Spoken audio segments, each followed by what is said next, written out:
ಇತ್ತೀಚೆಗೆ ನಡೆದಂತ ನೀರಿಗಾಗಿ ಹೋರಾಟ ತೆಲಂಗಾಣಕ್ಕೆ ರಾಜ್ಯ ಸರ್ಕಾರ ಬಿಡ್ತು, ಸರ್ಕಾರ ಕಾಂಗ್ರೆಸ್ ಇದೆ, ಆದ್ರೆ ಹೋರಾಟದಲ್ಲಿ ಕಾಣಿಸ್ಕೊಂಡವ್ರು ಮಾತ್ರ ನೀವು ಮುಂಚೂಣಿಯ ನಾಯಕ, ನೀವು ಕ್ಯಾಪ್ಟನ್ನು, ಜನ ಬಯಸಿದ್ ನಿಮ್ ನಾಯಕತ್ವನ. ಆ ಹೋರಾಟ ಹೆಂಗ್ ಚೆನ್ನಾಗಾಯ್ತು ಅಂತ ನಾವು ಕೂಡ ನೋಡಿದ್ವಿ. ಏನಾಗ್ತದೆ ಅಂತಂದ್ರೆ ರೈತರ ಜೊತೆ ಚೆಲ್ಲಾಟ ಆಡಬಾರ್ದು.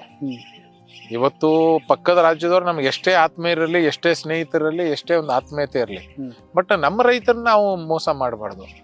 ತೆಲಂಗಾಣಕ್ಕೆ ನಮ್ಮ ಕಣ್ಣೆದುರಿಗೆ ನೀರು ಬಿಟ್ಟು ನಮ್ಮ ರೈತರು ನೀರು ಕೊಳ್ಳಾರಂತ ಪರಿಸ್ಥಿತಿಯಲ್ಲಿ ಅನಿವಾರ್ಯವಾಗಿ ನಾವು ಹೋರಾಟ ಮಾಡಬೇಕಾಯ್ತು.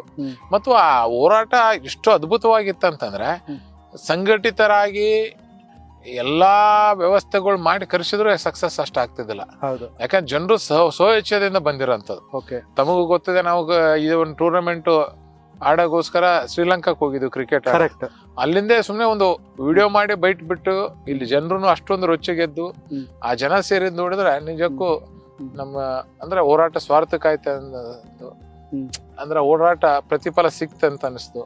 ಇಲ್ಲ, ಸರ್ಕಾರನ ಎಚ್ಚೆತ್ಕೋತು, ಯಾರು ಬಿಟ್ರು ಅವರೇ ಕೋರ್ಟ್ಗೆ ಹೋದ್ರು ಮತ್ತೆ ನಿಲ್ಸಕ್ಕೆ. ಅಲ್ಲ, ನಾವು ಕೋರ್ಟ್ಗೆ ಹೋಗಿ ಕೋರ್ಟಲ್ಲಿ ನಮ್ಮ ಪರ ನೀರು ಬಿಡಂತ ಆದ್ರೂ ಸರ್ಕಾರ ರೈತರ ವಿರುದ್ಧ ಜನರ ವಿರುದ್ಧ ಹೋಗಿದ್ದ ಮೊದಲನೇ ಸರ್ಕಾರ ಇದು. ಹೌದು.